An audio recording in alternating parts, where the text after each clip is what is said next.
ربی یسر ولا تعسر وتمم بالخیر آمین یا رب العالمین۔ السلام علیکم ورحمۃ اللہ وبرکاتہ۔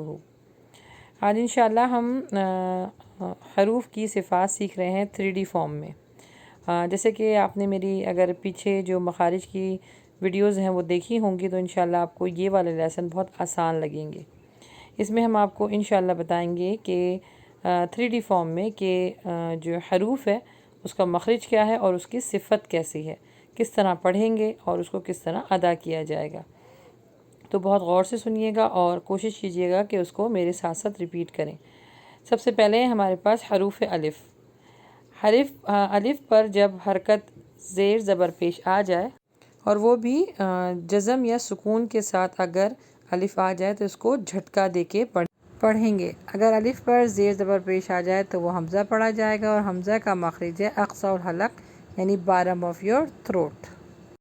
الف کے ہم نے مخرج میں پڑھا تھا کہ منہ کا خالی حصہ، اور اس کی صفت یہ ہے کہ جب اس کے اوپر جزم آ جائے گا حرکات کے ساتھ تو اس کو جھٹکا دے کے پڑھیں گے۔ اس کو سنیے۔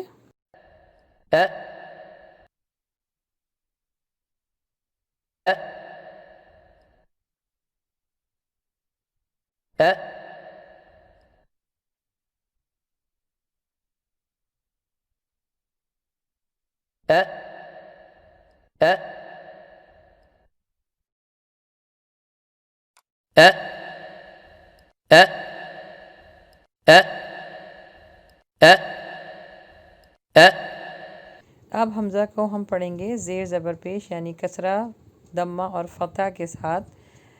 اس کو عین کی طرف لے کے نہیں جانا کہ آپ پڑھیں آ ایسے نہیں پڑھنا، اس کو منہ کے خالی حصے سے پڑھنا ہے۔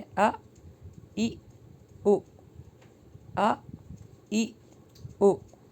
اب اس کی کچھ اگزامپل دیکھ لیتے ہیں، اس کو کس طرح ریڈ کیا جا سکتا ہے۔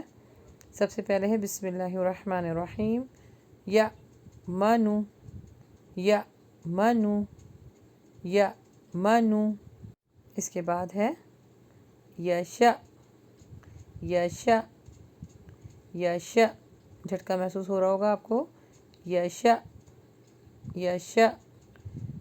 اس کے بعد ہے فَأْذَن، فَأْذَن، فَأْذَن، فَأْذَن۔